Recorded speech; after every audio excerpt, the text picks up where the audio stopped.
नमस्कार, आप देख रहे हैं जागो जनमत और अभी तक की खबरों के साथ मैं हूं नेहा आपके साथ। आइए रुक करते हैं आज की प्रमुख खबरों की ओर। लोकसभा अध्यक्ष ओम बिरला ने हेलीकॉप्टर से किया कोटा जिले के बाढ़ प्रभावित क्षेत्रों का दौरा।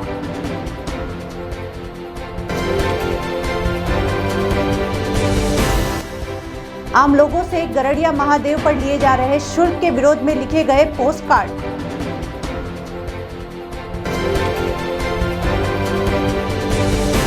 सुंडा गांव बाढ़ में फंसे 200 ग्रामीणों का प्रशासन ने किया रेस्क्यू।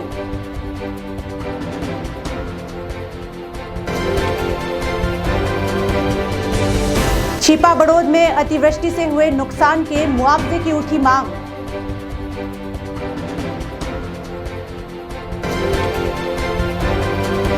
अब जानिए खबरें विस्तार से। लोकसभा अध्यक्ष ओम बिरला ने हेलीकॉप्टर से कोटा जिले के बाढ़ प्रभावित क्षेत्रों का दौरा किया। सांगोद में बाढ़ग्रस्त इलाकों के दौरान बाढ़ की स्थिति को लेकर उन्होंने चिंता भी जताई। ओम बिरला ने कहा कि बाढ़ में फंसे लोगों की हर संभव सहायता करेंगे। सांगोद के बाद लोकसभा अध्यक्ष बिरला केशोरायपाटन पहुंचे, जहां पिछले दिनों घर ढहने से 7 जनों की मृत्यु हो गई थी। लोकसभा अध्यक्ष ओम बिरला ने मृतकों के परिजनों के प्रति संवेदना जताई। अधिकारियों को भी परिवार की मदद के निर्देश दिए। साथ ही लोकसभा अध्यक्ष बिरला ने घटनास्थल का भी निरीक्षण किया। गरड़िया महादेव में प्रशासन द्वारा लिए जा रहे शुल्क के विरोध में सामाजिक कार्यकर्ता हिम्मत सिंह हाड़ा ने अभियान चला रखा है। इसी अभियान के तहत आज रामधाम आश्रम में पोस्ट कार्ड लिखकर प्रधानमंत्री को भेजे गए। गरड़िया महादेव पर लिए जा रहे शुल्क को निःशुल्क करने की मांग की गई। वन विभाग आम लोगों से गरड़िया महादेव में दर्शन करने के पैसे ले रहा है। इसके साथ ही वाहनों का अलग से शुल्क भी वसूला जा रहा है।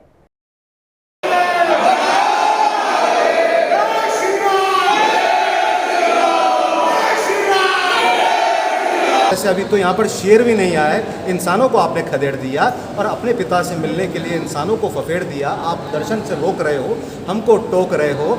हमारी ये मांग है माननीय मुख्यमंत्री अशोक गहलोत जी से, माननीय प्रधानमंत्री महोदय से, कि जो भी इस गंभीर विषय को देखते हुए सावन में हमारी आस्था के साथ जो खिलवाड़ हो रहा है, हाथ जोड़कर हमारी तरफ से निवेदन है कि जल्द से जल्द आप हमारे जो आस्था का केंद्र है, हमारे पिता से दर्शन को ना रोकें। जितने भी गरीब और कमज़ोर और असक्षम व्यक्ति है, आज वो वहाँ पर नहीं जा पा रहा है, उसमें नाराज़गी है और हमारे कहीं ना कहीं सिस्टम पे नाराज़गी है कि हमारी सरकारों ने अपने पिता को कैद में क्यों रख रखा है। छबड़ा कस्बे से सटी मध्य प्रदेश की सीमा में बसा सुंडा गांव शुक्रवार को पार्वती नदी में उफान आने के बाद से टापू बना हुआ था। इस गांव में लगभग 200 लोगों के फंसे होने की सूचना मिली थी। सूचना मिलने पर 12 जिला प्रशासन व गुना जिला प्रशासन अलर्ट हो गया। छबड़ा का प्रशासनिक अमला मौके के लिए रवाना हुआ तथा गुना जिले के एसपी व कलेक्टर भी मौके पर पहुंच गए। शुक्रवार को रात हो जाने के चलते रेस्क्यू नहीं किया गया। आज अलसुबह से ही रेस्क्यू ऑपरेशन शुरू किया गया। इस ऑपरेशन को दोनों राज्यों की एनडीआरएफ टीम व एयरफोर्स के हेलीकॉप्टर ने अंजाम दिया। अलसुबह से हेलीकॉप्टर व एनडीआरएफ के जवानों ने नावों व हेलीकॉप्टर से ग्रामीणों को निकालकर सुरक्षित स्थानों पर पहुंचाया। फंसे होने की हमको सूचना मिली।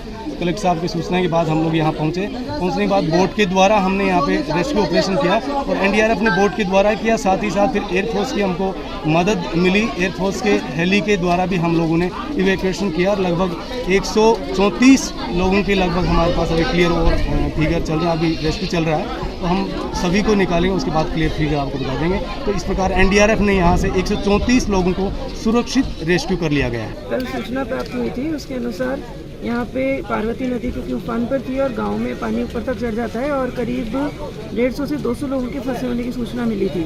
सूचना प्राप्त होने पर एनडीआरएफ को छिपा बड़ौद से मूव करके यहाँ पे लाया गया और उसके बाद से ये रेस्क्यू ऑपरेशन सुबह से जारी है। इसमें हेलीकॉप्टर ने करीब 7-8 राउंड करके 130-40 लोगों को निकाला है। इसके अलावा नाव के द्वारा भी लोगों को निकाला गया है एसडीआरएफ की टीम के द्वारा। ये रेस्क्यू ऑपरेशन इस प्रकार चला है कि ये सुंडा गांव है, नदी के 2 पार्ट के बीच में फंसा हुआ है। इधर राजस्थान है, उधर है मध्य प्रदेश है। बीच में ये एक टापू टाइप है। कल अत्यधिक बरसात होने के कारण और पीछे से बहुत ज़्यादा पानी आने के कारण स्थिति बहुत गंभीर हो गई थी और यहाँ के लोगों को बचाना आवश्यक हो गया था। हमारे एसपी साहब, कलेक्टर साहब का मैसेज आया हमारे पास, तो मैं और एसडीएम साहब, हम लोग पूरी पुलिस और प्रशासन की जो टीम है यहाँ लगे। एनडीआरएफ जो हमारे राजस्थान में 12 जिले में आवंटित की हुई है, उस टीम को हम साथ लिए। उधर से 12 से एक्स्ट्रा और कलेक्टर भी आगे हमने पूरी व्यू रचना बनाई, इनको किस प्रकार से रेस्क्यू करना है। इसमें एयरफोर्स की भी मदद ली गई, एयरफोर्स का हेलीकॉप्टर भी आ गया था टाइम पर, और एनडीआरएफ की और एयरफोर्स की मदद से इन सभी को सर्विस बचा लिया गया। हम 250 लोग वहाँ फंसे हुए थे, गांव के चारों तरफ पानी निकला था, जो हेलीकॉप्टर की मदद से हमें यहाँ घोड़ा चारण के पास पहुँचाया गया। हेलीकॉप्टर के द्वारा ही लोगों को निकाला गया, वरना वहाँ पे कोई सुविधा नहीं थी, लोगों को परेशानी आ रही थी। छिपा बड़ौद उपखंड एवं तहसील क्षेत्र में हुई तेज मूसलाधार बारिश के चलते किसानों की फसलें चौपट तो कई कच्चे पक्के मकान धराशायी होने पर भारतीय जनता पार्टी मंडल छिपा बड़ौद द्वारा विधायक प्रताप सिंह सिंघवी के नेतृत्व में क्षेत्र में अतिवृष्टि से हुए नुकसान का सर्वे कराकर मुआवजा दिलाने की मांग की गई। मंडल अध्यक्ष मुरारीलाल नागर ने बताया है कि छिपा बड़ौद क्षेत्र में विगत 15 दिनों से भारी वर्षा का दौर जारी है, जिससे जनजीवन अस्त व्यस्त हो गया है। छिपा बड़ौद के गांव जयनगर में एक गरीब छीतरलाल का मकान जो मिट्टी से बना हुआ था वो पूरी तरह क्षतिग्रस्त हो चुका है। रहने के लिए कोई व्यवस्था नहीं है। इसको लेकर भील युवा महासभा के जिला अध्यक्ष प्रधान सिंह भील ने मौके पर पहुंचकर पीड़ित परिवार से मिलकर उनकी कुशल क्षेम पूछी एवं राज्य सरकार से उचित मुआवजा दिलाने के लिए भरोसा भी दिलाया है। साथ ही बताया कि क्षेत्र में लगातार बारिश के चलते कई क्षेत्र टापू बने हुए हैं व कई गांवों से संपर्क भी कट गया है। पीपलदा विधायक रामनारायण मीणा ने शनिवार को इटावा कृषि उपज मंडी प्रांगण में ब्लॉक स्तरीय अधिकारियों की बैठक लेकर क्षेत्र में बाढ़ से उत्पन्न हालातों पर चर्चा की। अधिकारियों को उन्होंने दिशा निर्देश दिए। विधायक मीणा ने कहा कि प्राकृतिक आपदा से क्षेत्र में काफी नुकसान हुआ है, कई लोग बेघर हो गए हैं। लोगों को इस संकट की घड़ी में हमें मदद पहुंचानी है और इसके लिए सब मिलकर सहयोग करें तथा आमजन भी लोगों का सहयोग करे। बाढ़ पीड़ित लोगों को रहने, खाने पीने व उपचार की उचित व्यवस्था करें। गणेशगंज, जलोदा, खातियान पंचायत क्षेत्र में दौलतपुरा, खेड़ली, महाराजा, कोलोना, ढीपरी, कालीसिंध गांव आते हैं। इन गांवों में बारिश से खेत व मकानों में भारी नुकसान पहुंचा है। सरपंच केदारलाल मीणा, प्रमोद मीणा, राजेंद्र मीणा सहित अन्य लोगों ने बताया कि दौलतपुरा गांव में गणेश मोहल्ला है, उसमें कई मकान क्षतिग्रस्त हो गए हैं।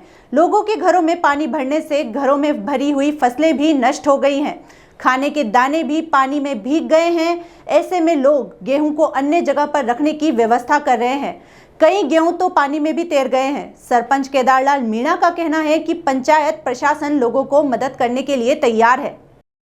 5 गाँवों में बरसात की वजह से भारी नुकसान हुआ है। 250 घर झूंपड़ा के आसपास मकान ईंट के डस गए हैं, गति सरत हो गए हैं। और इनके पटवारी जी के साथ में हमने मिलकर गांव का सर्वे किया है 5 गाँवों में जी। इसका मुआवजा दिलाने की आप मदद करेंगे, कोशिश करेंगे। हम भी साथ हैं उनके ग्राम वालों के, इसलिए हम सरपंच बनाए गए हैं गांव वालों ने। ग्राम पंचायत धनात्री मुख्यालय पर पूर्व मंत्री और कांग्रेस प्रदेश उपाध्यक्ष हरिमोहन शर्मा का विरोध प्रदर्शन कर पुतला दहन किया। बूंदी विधानसभा के अंतर्गत अब तक लगभग 15 ग्राम पंचायतों में पूर्व मंत्री हरिमोहन शर्मा का विरोध कर पुतला दहन किया जा चुका है। इसी क्रम में आज धनात्री पंचायत क्षेत्र के कांग्रेस पदाधिकारी एवं कार्यकर्ताओं ने विरोध प्रदर्शन करते हुए शर्मा का पुतला दहन किया। प्रदर्शन करने वाले कांग्रेसी कार्यकर्ताओं ने कहा कि हरिमोहन शर्मा ने शुरू से ही कांग्रेस पार्टी को हराने का काम किया है। हमारे प्रभारी मंत्री प्रसाद जी लाल जी मीणा को बूंदी में नहीं घुसने की धमकी दी।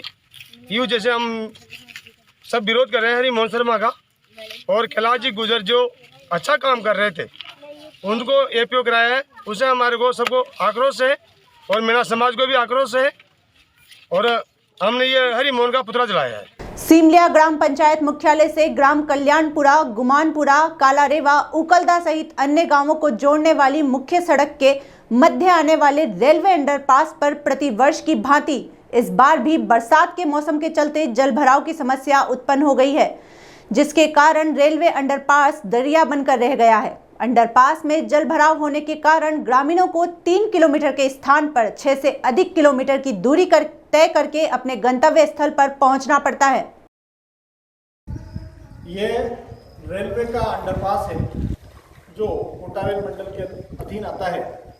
इस रेलवे अंडरपास से सीमला कस्बे को जोड़ने वाले मुख्य सड़क का रास्ता जो कि कल्याणपुरा, गुमानपुरा, प्रेमपुरा से कई अन्य गांवों को भी सीमला कस्बे से जोड़ता है, उनको इस रेलवे अंडरपास में पानी भरा होने के कारण 3 किलोमीटर से अधिक घूमकर 6 से 7 किलोमीटर की दूरी को तय कर अपने गंतव्य स्थल पर पहुंचना पड़ रहा है।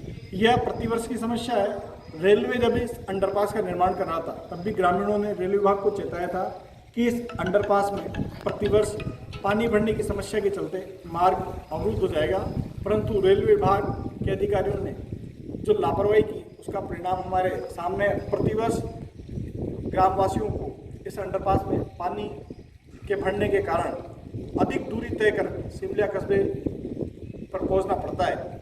रेलवे विभाग से मांग है कि उपरोक्त मौके पर अपनी टीम के द्वारा निरीक्षण कराकर इसका स्थायी समाधान किया जाए, ताकि प्रतिवर्ष इस अंडरपास में जो पानी भराव की समस्या है उसका समाधान हो। बिनायका ग्राम पंचायत मुख्यालय पर लोगों के मकान क्षतिग्रस्त हुए हैं। खेत अभी भी लबालब भरे हुए हैं। इससे लोगों को भारी नुकसान हुआ है। खाड़ी के आसपास की जमीन में बोई गई सोयाबीन की फसल भी पूरी तरह क्षतिग्रस्त हो चुकी है। सरपंच ओम प्रकाश मीणा ने बताया कि यहां पर खाड़ी में बहाव के कारण लोगों की हजारों बीघा फसलें खराब हुई है। ऐसे में हल्का पटवारी द्वारा सर्वे किया जा रहा है। जो भी मुआवजा किसानों को मिलेगा उन्हें दिलाया जाएगा। बारिश की वजह से जो प्राकृतिक आपदा आई है उसके लिए हमने ग्राम पंचायत द्वारा पटवारी, पंचायत सहायक और मेंबरों की एक कमेटी बनाई है।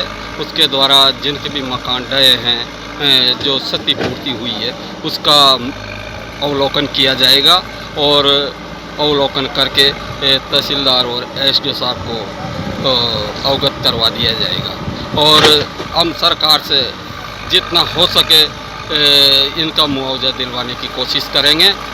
ओलंपिक खेलों में भारत का आज का दिन ऐतिहासिक रहा। रोटरी क्लब कोटा सेंट्रल की ओर से बाढ़ पीड़ितों को भोजन उपलब्ध कराया गया है। रोटरी क्लब कोटा सेंट्रल के सचिव तरुण गंभीर ने बताया कि कोटा जिले में आई भारी बारिश के कारण कई इलाकों में पानी भर गया है और कई घर आ गए हैं। ऐसे में लोगों की सहायता कराने के लिए हमने जरूरतमंद को भोजन उपलब्ध करवाया है।